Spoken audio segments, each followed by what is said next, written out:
At the Kiev Opera, it's a story of love and bitter rivalry. Two suitors, one fair maiden. It's just like the story of Ukraine. Two world powers, the European Union and Russia, have been competing for closer ties with Kiev. But whom would she embrace? Ukraine has had a big decision to make.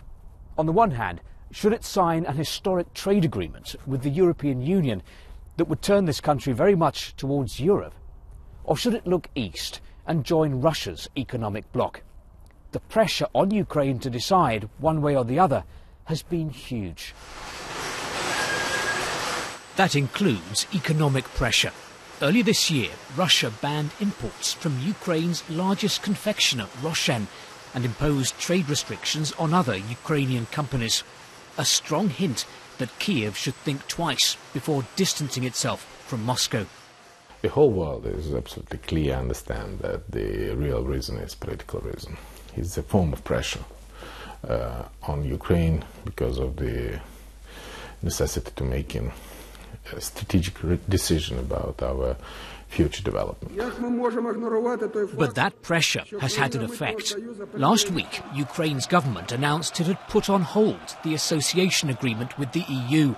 It would concentrate instead on repairing economic ties with Moscow. Over the last year, trade between Russia and Ukraine fell by 25%. That's a huge blow to our economy. We spoke to EU officials months ago about how they might compensate us. But all we got were declarations that Ukraine would profit in the medium to long term. The government's decision has sparked anger on the streets. In Kiev, pro-EU protesters have clashed with riot police. They accused the authorities of dragging Ukraine back to the Soviet Union and demanded the release from jail of opposition leader and former Prime Minister Yulia Tymoshenko.